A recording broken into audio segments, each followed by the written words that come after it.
Hello everybody, I'm MrGamingGuitarist, and I will be reacting to Cyberpunk 2077, the second episode of the Night City Wire.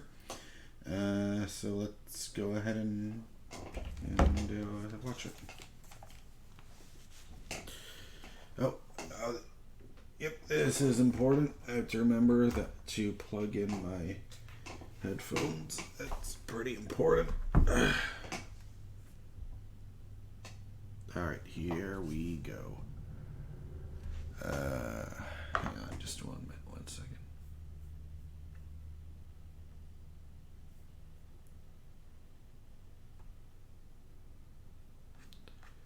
Okay. Alright. Okay. I think I'm ready.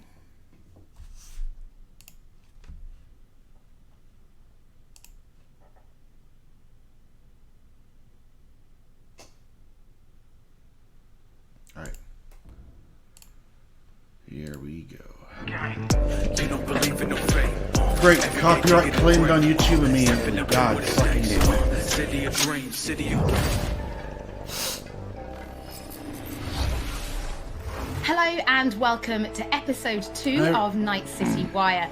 This is the show from us at CD Projekt Red, she used where to we be talk about all things Cyberpunk 2077. In today's episode, we're going to be deep diving into life paths and showing you a brand new gameplay video, as well as having a chat to Philip from our quest team. Then we're going behind the scenes and taking a look at how Refused to bringing the band Samurai to life. Oh shit. And then we're showing you another new gameplay video and having a chat to Pavel, our senior gameplay designer, about just some of the tools of destruction that will be at your disposal in Night City. So let's get started. Street Kid, Nomad, or Corpo? Which will you pick first?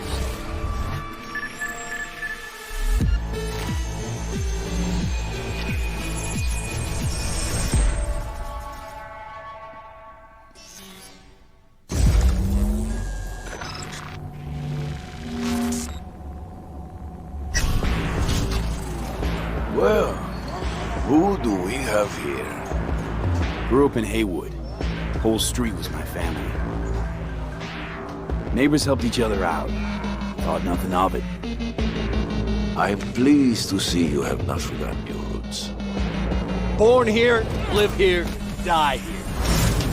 Childhood memories. Hopping buildings, running away from badges. Iron tasted blood from a split lip. Motherfucker! Got everybody fighting for a slice of the street. Get the fuck out of Vista! If you keep getting jumped, you find some stronger choosers. Do you want to spend the rest of your days blasting scabs? Or become a legend overnight? We have arrived. The Major. Ready to get your cherry popped? Yeah, come on! I wonder exactly Let's see. just how different. Racing my bobber for the first time through the hills. Oh, and first kiss in the middle of a synth cornfield. We nomads choose who to make our family. And choice forges strong bonds and a higher duty that stands solid as an old oak. Why am I getting Far Cry 5 vibes right now? My family's in pieces. That's why I'm headed for Night City. Makes you an outcast among outcasts. Miss this, you know? Wow, that's like three completely different I saw games. it in your heart the first time we met. You know what I always liked about nomads? Your taste, no, hunger for freedom. Not easy to come by in Night City. Corp's got their grubby claws and everything.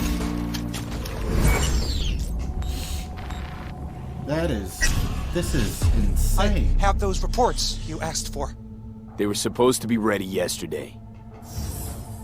The world's going to tear us apart when the word gets around. The world's never going to find out. It's almost like three I go completely down, different you're going games. down with me.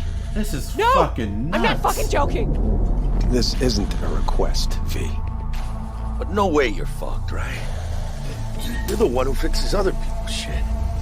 You work in Oh Arasaka my Counter God, Intel. this is You're always what? It's 3 Today, different games. They got you to zero somebody. Holy shit! Tomorrow, they'll get somebody else to zero you. What's the rules, Jack? Want to be top? Gotta have some skin in the game. Yeah, but you're not on top. Saburo Arasaka is.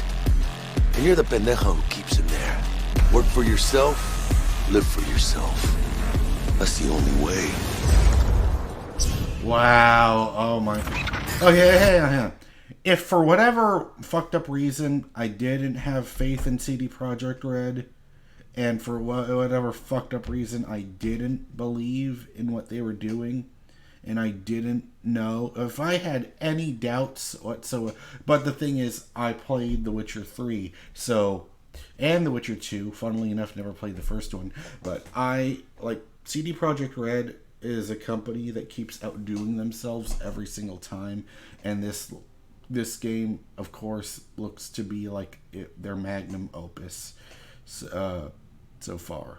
And well, it's like every game they release instantly becomes their magnum opus, outdoing the previous one. But this truly looks like something special, just from that little bit alone, with the 3 different backgrounds you can choose. It's almost like you have the backgrounds that you pick for Shepard and Mass Effect, except in Cyberpunk here, it actually makes a fucking difference.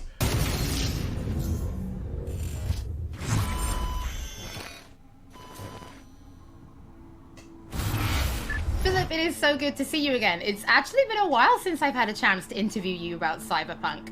So I think for today, we'll start with a question that everybody wants to know.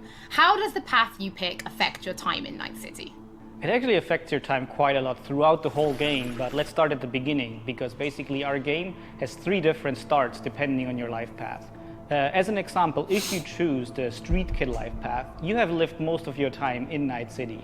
You know the streets, you know the gangs, you know the slang, you kind of know what's going on in the, let's say, lower life aspects of the city, which can of course give you lots of good opportunities also later on in the game. But if you start as a nomad, you actually used to be part of a nomad clan and a nomad family, because nomads that roam the deserts around Night City, that we call the Badlands, actually value their family above anything. But for one reason or another, you actually left that family behind. And now the beginning of the game for you will actually be how to get into Night City and how to make a new life there. Then you can also choose to actually be a corpo and choose the corporate life path. And that basically means that you're not at home in the streets of Night City or in the deserts of the Badlands, but actually inside a boardroom, because you rose the corporate ladder of the Arasaka Corporation, which basically gives you the ability to sometimes, read between the lines, read people when they're trying to do business, which of course can give you many nice opportunities later on. So this isn't just about the start of the game. Can you maybe help people understand how this translates into the gameplay? Yeah, so the thing is, we make Cyberpunk a real RPG, and part of that is that you can play... Hear that? It's a real RPG. Take note.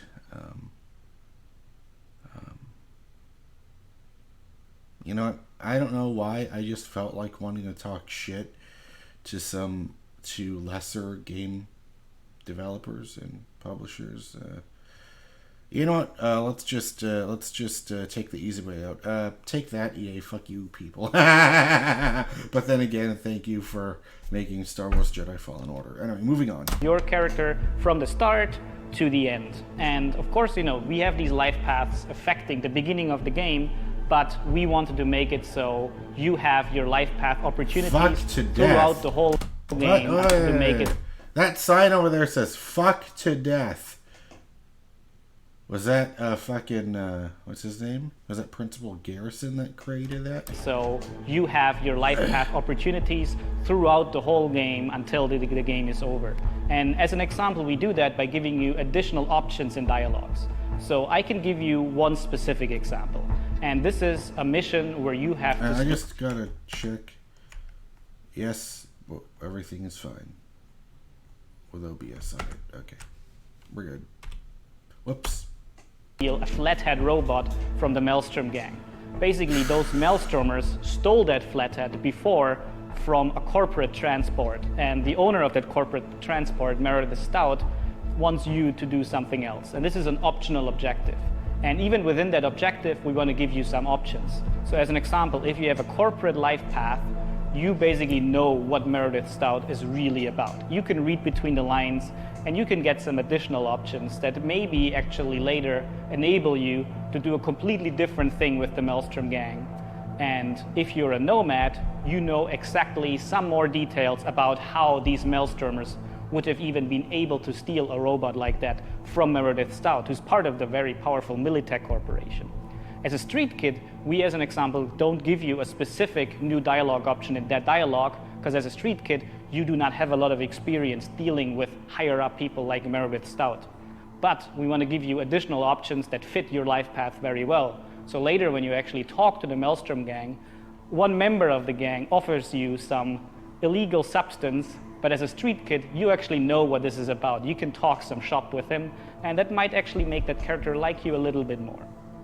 So Philip, I do have a couple of extra questions for you based on the video we just saw. And the first is about nomads. So the nomad life path, this starts in a place called the Badlands. Is this somewhere you get to visit even if you don't pick nomad to start with? Yes, absolutely. So the thing is, Night City is surrounded by this huge landscape. That you know, it reminds me a lot of Blade Runner 2049, when I don't even remember what his name in the movie is, but when Ryan Gosling goes to the desert to find Harrison Ford, gives me that type of feeling. Called the Badlands, and you can go there whenever you want. So as an example, if you actually do play the nomad life path at the start and you are in the Badlands, you can even see Night City on the horizon. And we want to give you the option later in the game, if you want, you can just take your car and drive out of the city. You can go there whenever you want. Thing is, you might not want to, because the Badlands can be a pretty dangerous place at first, because time has not been very kind to the Badlands. There have been many wars in the past, there's global warming, so most people that do live out there don't really have another choice about it, or are nomads that love this life and are all about it and are very battle-hardened. We of course also want to tell their stories, because we want to tell many, many different stories throughout the cyberpunk genre, which means that you will also find missions that lead you out in the Badlands or where you deal with the people living there. So Philip, can you tell us a little bit more about the character Padre? He's the guy we see giving his business card to Street Kid V in the video. Who is this man? Yeah, so Padre is actually one of the fixers in Night City.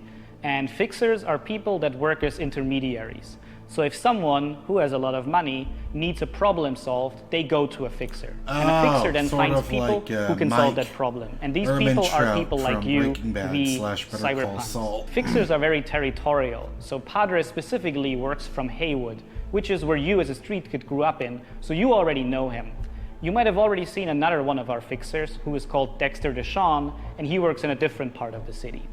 So specifically Padre, you might know him as a street kid, but even if you played other life paths, you might sooner or later meet him, because he's operating in Haywood, which is a pretty big place with many good jobs. So if you want to make some cash there, you will sooner or later deal with Padre.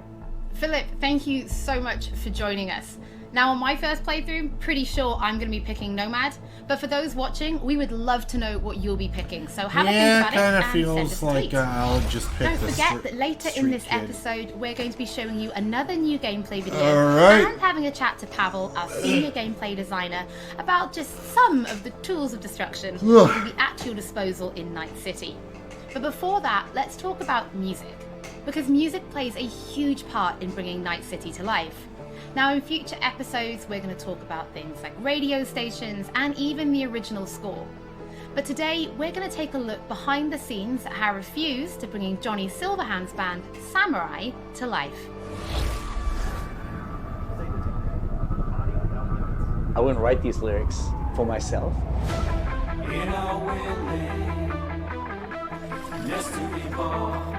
So it's kind of interesting to get into like the mindset of who is this character and what would they write about, or what's their agenda. Hear the wish of the oppressed. it's interesting to try to like catch a language that's his and try to catch a language still can't that's like believe part of Keanu his game. Reeves is in the fucking game. That was such an amazing surprise.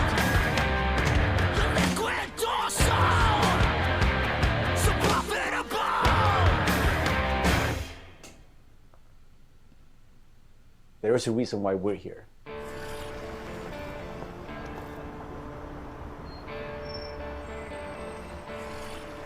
It was Piotr maybe who was a fan of the band. He knew Refused and he knew my voice and he said, oh, that's a perfect voice for Johnny.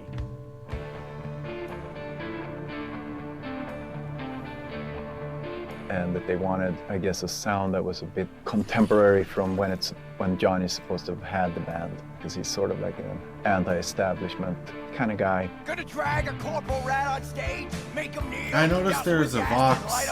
So of course there are a things Vox that you bass, relate which is to, interesting like, just because like this outcast and sorry, this rebel that's fighting I'm a guitar against player, like, so the I talk corporals, about and this. that's definitely something that's been a part of my. I noticed how Vox is if you're familiar, I'm pretty sure for those of you who are not guitar players watching this, Vox is a brand of guitar amps which are pretty popular, like the Beatles, Rolling Stones use them.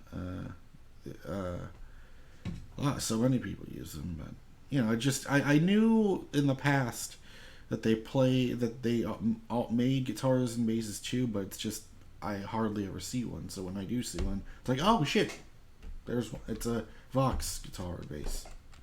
Anyway, I'm sorry. I'm a guitar player.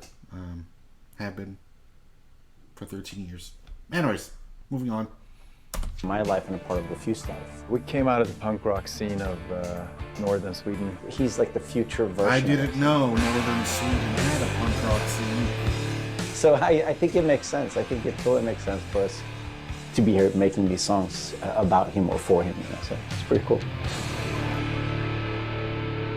Yeah. No trills. But yeah, but like wide vibrato.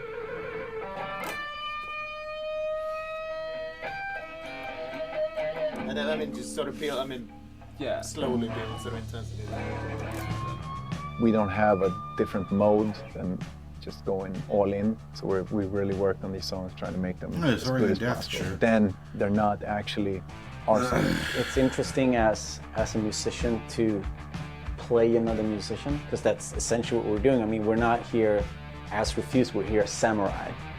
And I'm here with Johnny Silverhand, you know? So it's like the voice we're representing here is someone else. We'll never fade away! It's been a mind fuck.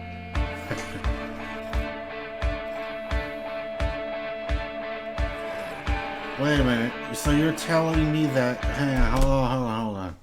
You mean to tell me that Sweden... Oh god, do I even want to say this?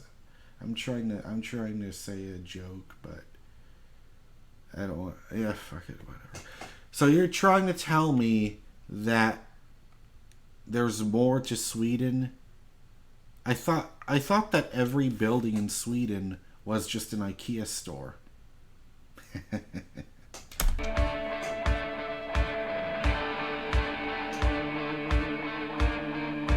AKG, good headphones. Who the fuck is sleeping? How does that make some, or is he like just closing his eyes?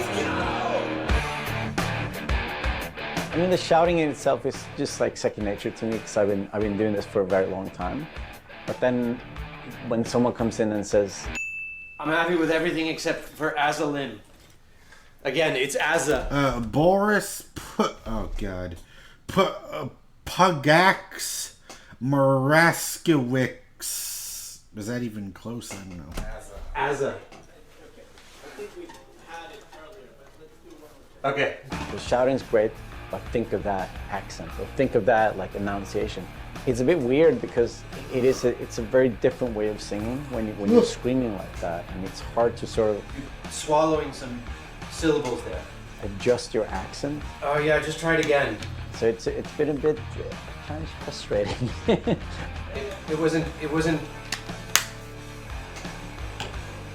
It wasn't horrible, but it wasn't great. But I mean, I get it. I mean, we have to maintain the illusion that this character that's a character of the game also is me, like when I'm singing it. So it makes sense. I hope they explain more about different to have someone Johnny telling you exactly how to announce it. Because I'm not used to, usually people just like give me a thumbs up, and then like you think the things like the rhythm, and you think about the pitch, and you think about all these things. But Keanu Reeves deserves redemption in video games, because last time, and I'm pretty sure when he never even voiced himself in this game, but last time I ever even saw Keanu Reeves' likeness in a video game, it was The Matrix Path of Neo.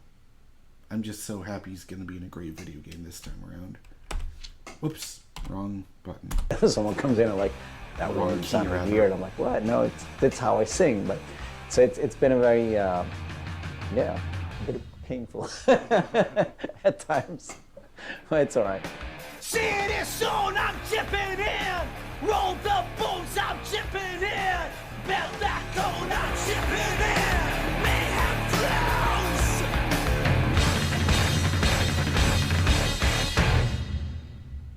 It's a very interesting thing to be part of. As a person that's not a gamer, I don't think I fully understand the impact that this might have. If people like these songs and if people are excited, then that's going to be great. I mean, we are spending a lot of times trying to get this right, trying to get it to sound like, like samurai. Oh, Lord, I need coffee or Coca-Cola or something, because I don't know why. I on the inside, I am invested, in this. But on the outside, I don't know why. I just fucking woke up. I don't understand why I still feel so fucking sleepy. Yeah, whatever. Moving on. Sound, so it's quite interesting. It's a very different way of making music, actually.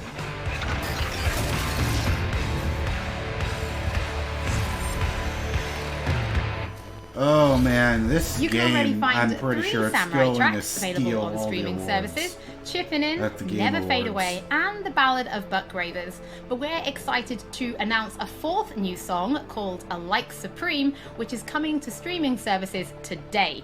That means you can check it out once the show is over.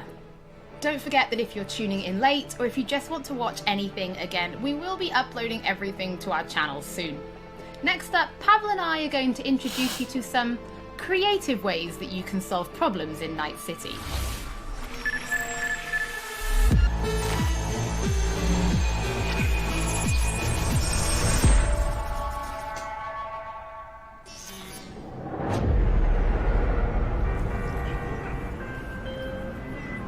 The hell is that sign say? Hey, Eat V, your meat? I have a job for you. A client of mine is making an arms deal. He needs protection. It could get hot, very hot. The gun dealers are Maelstrom. Alas, nothing ever transpires as planned with them. You better gear up for this.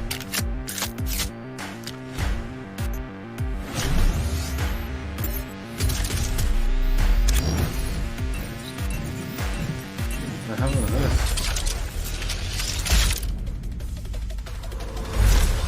Oh, sniper.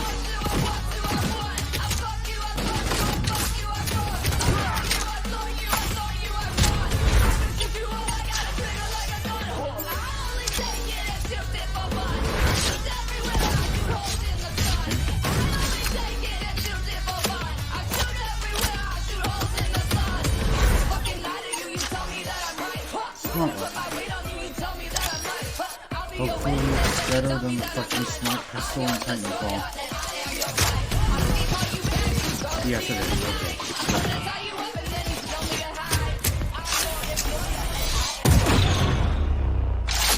Alright. Ooh, okay. Oh, that's gonna be sweet.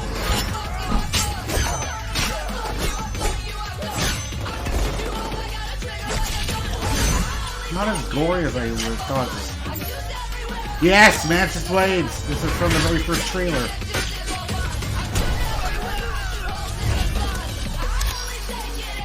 Gorilla. What, you mean like Abby?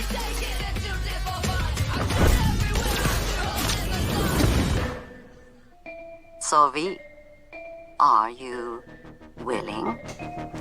Yeah, I'm in. All right.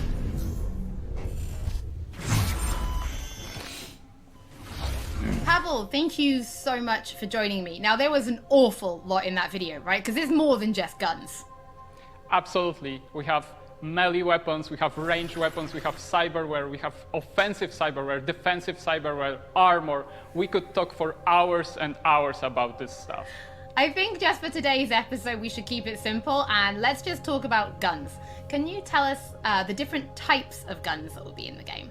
So we have three distinct types of guns in our game. We have power weapons, we have tech weapons, and we have smart weapons. Now, power weapons are the most similar to contemporary weapons. One thing they can do, which normal weapons cannot, is ricochet bullets off of surfaces. So you can hit somebody hiding behind cover or hiding behind a wall. Now, tech weapons, on the other hand, use electromagnetic power to propel a fully metal projectile to extreme velocities. What that allows them to do is to punch through cover or punch through walls to hit somebody who's not even aware that you're there. Smart weapons use guided missile technology to actually track targets in real time. So you can hit somebody who's dodging, running away from you, or you can hit somebody who's hiding behind cover. So Pavel, Cyberpunk doesn't just contain FPS elements, right? It's also a fully fledged RPG. So can you tell us how you guys approached introducing those RPG elements into gunplay? So I can tell you one thing, Holly, it wasn't easy to merge those two elements together. I can imagine. Now, we've spent a considerable amount of time merging the RPG and FPP side of our game. What the player will experience is that V changes from a small-time mercenary to a legend in the world of Night City. V becomes more and more proficient in using weapons as the game progresses. So they will see that reload times become shorter, the accuracy of your weapons grows, you will have faster aiming time, you will move faster with your weapons. Everything becomes more in your control, and that gives you more opportunities to defeat the biggest encounters that we've designed for you. So I have prepared a few extra questions for you, Pavel, if you're feeling up to it. Of course. Okay, well the first is going to be, how do you find more weapons in Night City? Like, where will players be looking for them? So I expect the players to look everywhere for new and exciting weapons.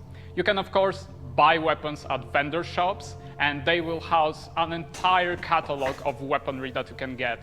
However, the best weapons that you can find will be taken from enemies or loot caches that we have everywhere in Night City. The weapons rarities range from common through uncommon up to rare and then legendary. And as they go in rarity, they actually climb in power. However, legendary weapons are very specific in such a way that they possess unique abilities that you will find on no other weapons in the game. The players will actually... The difference between The Division and Destiny and Cyberpunk 2077 is I already know Cyberpunk 2077 is a game I will actually give a flying fuck about.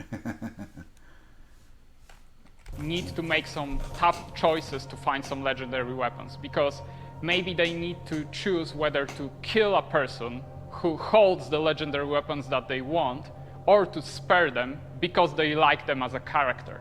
So next question, let's talk about weapon modifications. What mods can people give to their weapons in Night City? So we have two types of modifications in the game. One of them would be modifications that we call attachments. So these would be scopes and silencers, and you can see them actually being attached to your weapon as you're playing the game. They give you statistics advantage, and they give you more opportunities in gameplay. The other part of mods would be software mods. Now these are basically small chips that you install in your weapon, and they actually change the statistics of the gun. They can give you damage, they can give you accuracy, or they can give you more fire rate. Some of those mods actually change the gunplay on a more fundamental level, so they can give you non-lethal rounds, biochemical rounds, to tear through that armor even faster. So I suppose for my final question, why don't you tell us about your favorite weapon then? Which is your favorite weapon so far in Night City? Oh, there are so many weapons that it's hard to choose just one. But I can mention some manufacturers with their weapons that I absolutely adore. The first manufacturer would be Tsunami Defense Systems, who... So there's manufacturers like Borderlands, difference being Cyberpunk 2077 I actually care about, unlike fucking Borderlands. Produces the sniper rifle Nekomata. That's a tech sniper rifle. That means that it can pierce through walls. So it can actually hit somebody who's hiding behind cover or who doesn't even know you're there. Of course, I also like a close quarters approach. And what that needs is a shotgun. One of the shotguns that we have in the game is Budget Arms Carnage. Make everything now more that fun. thing is cast from pure Unless steel, you're on the and it receiving weighs end a of one. ton. However, you can cut a person clean in half with it. Cool. Another shotgun that I absolutely love, it's for a more refined approach, I would say, is a smart shotgun, Kangtao Zhuo. That thing has 8 barrels. Oh, and that means what? you can track 8 targets. Oh, that is fucking now, cool. Killing an entire room was wow. never simple. Pavel, thank you so much for joining me. Thank you for having I've never ever seen or heard of an 8-barrel shotgun in any fiction before. That is cool. I'm actually pretty interested to see what kind of weapons people discover when they play Cyberpunk for themselves. Before we end episode 2, this is a reminder that those who wish to dive deeper into the lore can now pick up The World of Cyberpunk 2077. Maybe This a is a book? brand new book created in collaboration interesting. with Dark Horse Books that will give you Oh, an Dark Horse, okay. extensive look at what makes Night City tick before jumping into the game this November. That is it for today's All right. episode. Thank you so much for joining us. Don't forget that if you've missed anything or if you just want to watch again, we will be uploading everything to our channels shortly. Thank you so much for tuning in, and we'll be back with Night City Wire Episode 3 soon. Okay. So, is there anything else at all? No, that's it. That's it. All right.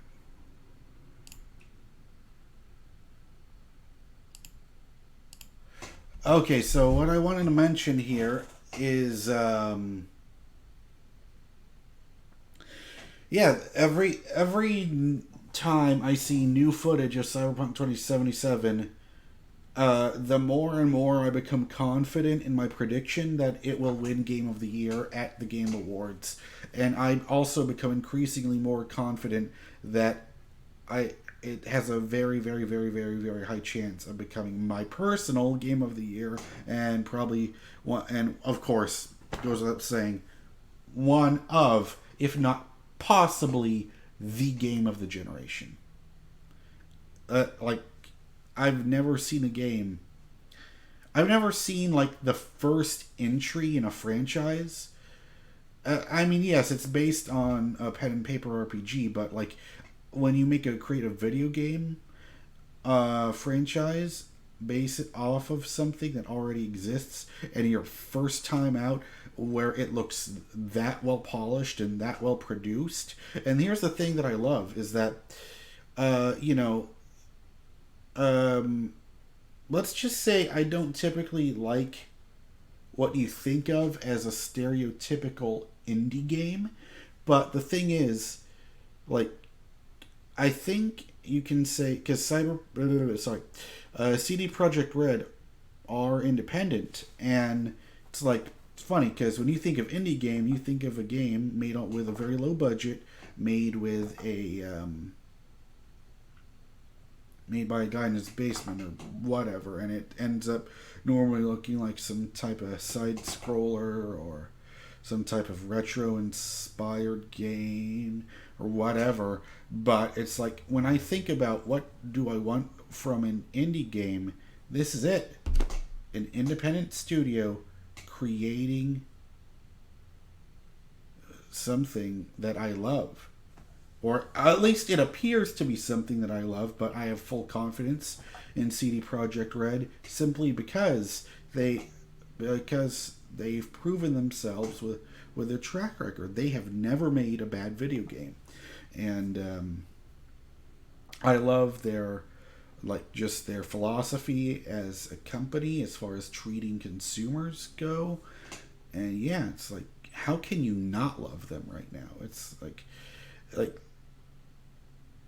the Witcher games were huge, but this truly feels like their breakthrough. Like think of it this way. Like, Uncharted was like Naughty Dog's breakthrough, but when they came out with The Last of Us Part 1, that just fucking elevated them. Think of it this way. Think of it like this. I would say in the in the 70s, Bruce Springsteen was already famous, you know, pretty huge. But then he came out with the Born in the USA album, and then he skyrocketed into icon status. I have a feeling that Cyberpunk 2077 is the game. It's very similar to how The Last of Us turned Naughty Dog into icons. Cyberpunk 2077 will turn CD Projekt Red into icons. So anyways, those are my thoughts on episode 2 of Night City Wire. Anyways, thanks for watching. Feel free to subscribe if you want. If you're watching this on YouTube, I've got a Twitch channel. Link in the description below. And if you're watching this on Twitch, I've got my own YouTube channel, which is youtube.com/MrGamingGuitarist, spelled exactly the same as my username here on Twitch. Username on YouTube and Twitch, exactly the same. So go ahead and follow me there. And also I'm on Twitter, @GamingGuitarist, if you want to follow me there as well. Anyways, thanks so much for watching. I'll see you next time. Bye-bye.